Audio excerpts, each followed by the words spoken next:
اختیار ولی خان صاحب بڑی دلچسپ بات ہے. ایک تو اس پارلیمنٹ کو وہ جعلی قرار دے رہے ہیں اور کہتے ہیں کہ جی اس کا اختیار ہی نہیں ہے آئینی ترامیم کرنے کا. دوسری جانب وہ کہتے ہیں کہ ہم مشترکہ مسودہ لانے کی کوشش کریں گے, تمام جو بھی پارٹیز ہیں ہم ایک دوسرے کے ساتھ شیئر بھی کر رہے ہیں.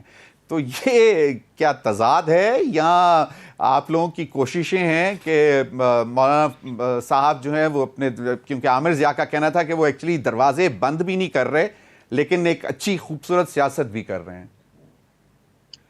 اچھا, تھینک یو ویری مچ ضمیر صاحب. دیکھیں, میں پہلے بھی آپ کو بتا چکا ہوں کہ آئینی ترمیم کا مسودہ جب پارلیمنٹ میں آئے گا تو آپ دیکھیں گے مولانا صاحب کا ووٹ اس کے حق میں ہی پڑے گا انشاءاللہ. اور دوسری بات یہ بتاؤں کہ پی ٹی آئی اگر ساری نہیں تو آدھی پی ٹی آئی ضرور اس کو ووٹ دے گی. میں نے پہلے بھی آپ کو بتایا تھا, آج پھر کہتا ہوں.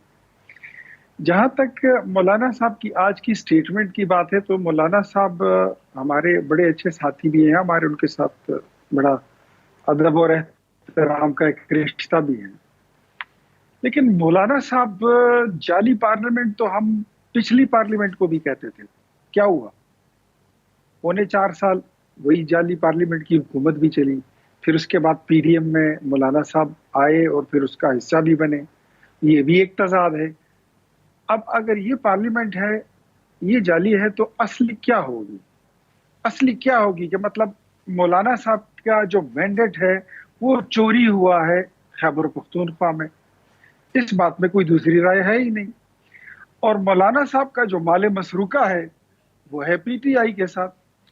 مولانا صاحب اور پی ٹی آئی دونوں اس چکر میں ہے کہ جس کی چوری ہوئی ہے اور جس نے چوری کی ہے وہ دونوں ایک ساتھ اٹھتے بیٹھتے ہیں, لیکن انہوں نے یہ طے کرنا ہے کہ اب مال مسروقہ یہ خود ان کے حوالے کریں گے یا مطالبہ کریں گے مولانا صاحب, تو پھر ان کو مال مسروقہ دیا جائے گا.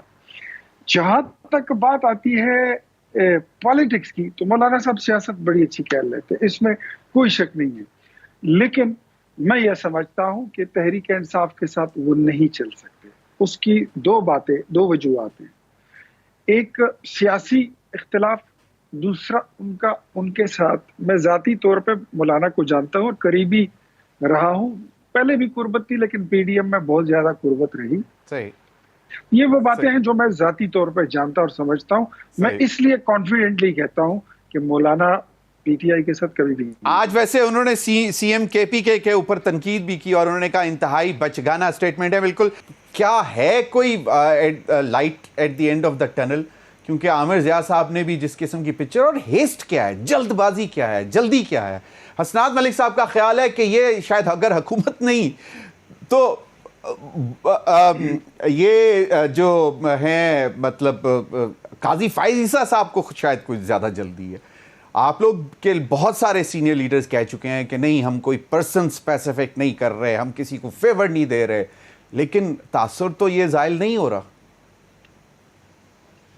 دیکھیے ضمیر صاحب, عامر ضیاء صاحب کی میں ابھی ساری گفتگو سن رہا تھا نا, تو مجھے یہ آج کی بات کر رہے ہیں اور مجھے گزشتہ دور یاد آ رہا تھا کہ ثاقب نثار نے اس جوڈیشری کے ساتھ کیا کیا تھا, اس نے اس کانسٹیٹیوشن کے ساتھ کیا کیا تھا, عمران خان نے اس کانسٹیٹیوشن کے ساتھ کیا کیا تھا, قاسم سوری نے کیا کیا تھا. آپ بھول گئے ہیں. جہانگیر ترین کے جہاز جب اڑے گئے تھے اور اس میں مسلم لیگ نون کے ممبروں کو ڈال کے گردنوں سے پکڑ کے پی ٹی آئی کے حق میں لایا جا رہا تھا, وہ کیا تھا؟ آپ آج پہ تجزیہ کریں تو کل جو پریسیڈنٹ جن لوگوں نے جو آج رو رہے جو انہوں نے سیٹ کیا اس کو بھی دیکھیں. ہم وہ لوگ ہیں. کانسٹیٹیوشن میں ایک بات آپ کو کلیئر کٹ بتاتا ہوں, میں خود سول سپرمیسی کے لیے میں جیلیں کاٹ چکا ہوں. میں خود بڑا آئینی اور تنظیمی بندہ ہوں, لیکن میں آپ کو بات بتاتا ہوں, اس وقت جو ہے نا یہ کوئی نارمل حکومت نہیں ہے, یہ کوئی نارمل حالات نہیں ہے. 2021 اپریل میں عمران خان نے کہا تھا کہ پاکستان ٹوٹ رہا ہے, اس کے 3 ٹکڑے ہو گئے. میں آپ کے کانسٹیٹیوشن کو یا اس ملک کے کانسٹیٹیوشن کو اس وقت کیا کروں گا جب ملک ہی نہیں رہے گا؟ یہ دیوالیہ ہو جائے گا. آپ کے جہاز جہاں ہیں وہی رک جائیں گے, آپ کے پیسے جہاں پہ ہیں ادھر ہی فریز ہو جائیں گے, بازار بند ہو جائیں گے, لوگ مورچہ زن ہو جائیں گے. ہم تو ایسے حالات سے ملک کو بچا کر لائے ہیں. عامر ضیاء صاحب کہہ رہے ہیں کہ مجھے کوئی لائٹ نظر نہیں آ رہی ہے. میں ان کو دکھا دیتا ہوں. کل یہ آپ کا ہی وزیر اعظم تھا جس نے یو این جنرل اسمبلی میں وہاں پر نیتن یاہو کی تقریر کا بائیکاٹ کیا. کل آئی ایم ایف کے مشن نے آپ ہی کے پروگرام کو سراہا ہے کہ پاکستان نے اس ایک سال میں جتنا گرو کیا ہے, جو آپ کا جی ڈی پی گروتھ ہوا ہے, ورنہ آپ کہاں پہنچ چکے تھے؟ آپ کا جو انفلیشن ریٹ تھا وہ کہاں پہنچ گیا تھا؟ مائنس پہ پہنچ گئے تھے. اب دیکھیں وہ 36 پہ پہنچ گئے تھے, ابھی وہ آ گیا خیر سے 9.5 نیچے آ رہے ہیں 9.5 پہ 9.6 پہ آ گیا. اب آپ کو یہاں پر وہ مسائل نہیں رہے. سی پیک آپ کا بند ہو گیا تو دوبارہ چل پڑ رہا ہے. کل کا احتجاج جو تھا شنگھائی تعاون تنظیم کے اجلاس ہونے جا رہے ہیں, ایک جلسہ, دوسرا جلسہ, تیسرا جلسہ. یہ تو کچھ میں کہہ ہی دیتا ہوں, کچھ ججز بھی ایسے ہیں کہ جن کے فیصلوں نے یہاں پر پولرائزیشن کو ہوا دی ہے. کچھ ججز ان کے فیصلوں نے یہاں پر معاشرے کو تقسیم بھی کیا ہے. آپ اس پہ بھی بات کریں. آپ ٹرکوں والی سرکار کی بات مت بھولیں. آپ مت بھولیں جو عمر عطا بندیال نے کیا تھا. آپ مت بھولیں. اختیار ولی خان صاحب, ہمیں اب آگے بڑھنا ہے نا. آپ ٹھیک ہے, ثاقب نثار نے زیادتیاں کی, غلط کیا, اب ہمیں آگے بڑھنا ہے, آگے لے کر چلنا ہے. آپ چاہتے ہیں کہ جس طرح ثاقب نثار کو آپ آج یاد کر رہے ہیں, اس طرح جانے والے چیف جسٹس کو باقی لوگ بھی یاد کریں؟ نہیں, میں بتاتا ہوں آپ کو. ہم یہ نہیں چاہتے کہ چیف جسٹس صاحب کو کوئی برے الفاظ سے یاد رکھے یا ہمیں اچھے سے رکھے. ہم نے تو اپنے پولیٹیکل سٹیک سارے داؤ پہ لگا دیے تھے. پاکستان کو بچانے کی بات کی. اب یہ قانون, یہ آئین, یہ کس نے بنایا تھا؟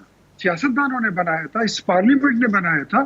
میرے یہ بھائی جو بیٹھے ہیں جو تجزیہ کر رہے ہیں, ان کے تجزیے سے لگتا ہے کہ شاید سپریم کورٹ جو ہے وہ پارلیمنٹ سے بھی سپریم ہے. نو, میں بحیثیت سیاسی کارکن میں اس بات کے ساتھ اتفاق نہیں کرتا. پارلیمنٹ سپریم, پارلیمنٹ سپریم ہے, پارلیمنٹ کا حق ہے, رائٹ ہے امینڈمنٹس کرنا, قانون سازی کرنا. امینڈمنٹ کرنا ایگری, پارلیمنٹ کا دستور ہے, اس کا حق ہے, رائٹ ہے اس کا. باتیں جو کہہ رہے ہیں نا, یہ اپنی طرف سے ٹھیک کر رہے ہوں گے حسنات صاحب بھی, عامر ضیاء صاحب بھی, لیکن اس وقت یہ باتیں جو ہے نا یہ بہت چھوٹی لگتی ہیں. مین چیز جو ہے وہ پاکستان بچانے کی بات ہے. پاکستان کے وجود کو جو خطرات لاحق ہیں اس کو دور کرنا ہے. یہ آئینی ترامیم یہ بھی ہو جائیں گی, یہ چھوٹی موٹی باتیں یہ بھی ہو جائیں گی. آئینی عدالت جو ہے یہ کوئی آج کل کی بات نہیں ہے. یہ تو گزشتہ میرے خیال میں کوئی 14 سال سے زیادہ ہو گیا کہ یہ باتیں ہم سن رہے ہیں.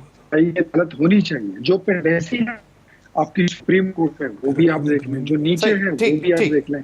اور آپ کی سپریم کورٹ نے میرے خیال میں آئینی میٹرز کے علاوہ یہ گزشتہ چند سالوں میں اور کچھ کیا ہی نہیں ہے. تو اختیار ولی خان صاحب, جو آپ بات کر رہے ہیں, جو میں سمجھ پا رہا ہوں وہ یہ ہے کہ یہ آئینی ترامیم کا پیکیج لا کر, منظور کروا کر, پاکستان کے اوپر جو خطرے منڈلا رہے ہیں ان کو دور کیا جا سکتا ہے, رائٹ؟ یہ this is one of the action of the government. اچھا, this is the one of the action. ٹھیک ہے, بالکل صحیح. اس کے علاوہ اور بہت سارے ایکشنز جو ہیں وہ کچھ لیے جا چکے ہیں, کچھ لیے جانے ہیں. ماضی میں آپ دیکھیں گے پاکستان کے وجود کو جتنے خطرات لاحق ہیں اس کو باہر صورت دیکھیں. یہ حکومت, پارلیمنٹ, یہ ترمیم, وہ ترمیم, اس کا ووٹ آیا, اس کا نہیں آیا, یہ ساتھ دے رہا ہے, وہ نہیں, یہ بڑی چھوٹی باتیں ہیں. حسنات, آپ کچھ کہہ رہے تھے, لقمان جو آپ دے رہے تھے